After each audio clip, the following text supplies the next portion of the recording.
The city of Sault Ste. Marie's official industrial municipal tax rates are now among the highest in the province, even with tax capping to spread out the immediate impact of an increase or decrease in taxation or Municipal Property Assessment Corporation or MPAC valuations.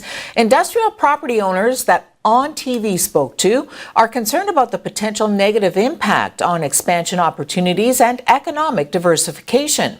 They see this as a huge election issue. Owner of Sioux Foundry and Machine, Robert Cohen, said they provide good wages, meaningful employment, stable jobs with pensions and benefits. Cohen and Rico's Catering Limited, Good Old Dad Food Products owner Richard Pilarchio provide employment in the skilled trades for youth and apprentices, in addition to exporting products all over the province, as well as to the U.S. and other parts of Canada, ultimately bringing valuable spin-offs and dollars into the Sioux economy. The official municipal tax rate applied to small-scale industrial facilities compare among the 5 major cities in Northern Ontario, including Sudbury, Timmins, Thunder Bay, and North Bay, have the Sioux at the highest rate at 6.386%. Go to Riley Smith's story on Sioux Online for more details. Smoking pot in vehicles or boats that are being operated will be prohibited. Breaking the rules would see people subjected to fines ranging from $1,000 to $5,000 upon conviction.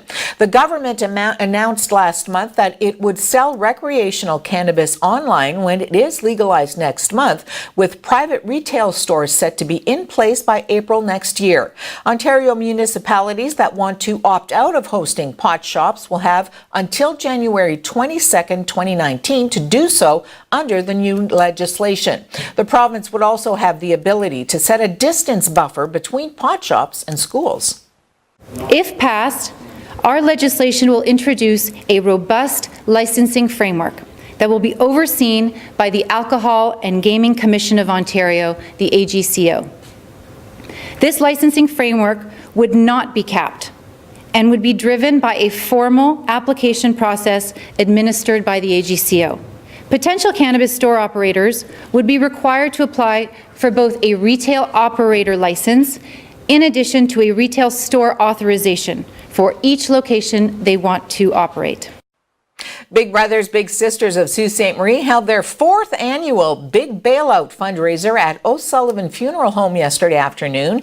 Each year, Big Brothers Big Sisters looks for volunteers in the Sioux and the surrounding area to be prisoners for an hour. The objective is to raise $1,000 for their release. On the other hand, staff can raise money to keep them locked up.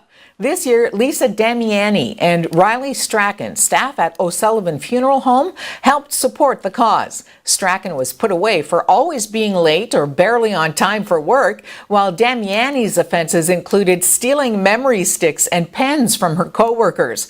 Mark Sajaloli, part of the fundraising committee for BBBS, said this bailout was his brainchild. This fundraiser, it's approximately 4 years old now, and we sort of wanted to revive the idea of the great lockup that city police used to do. That was a popular event several years ago.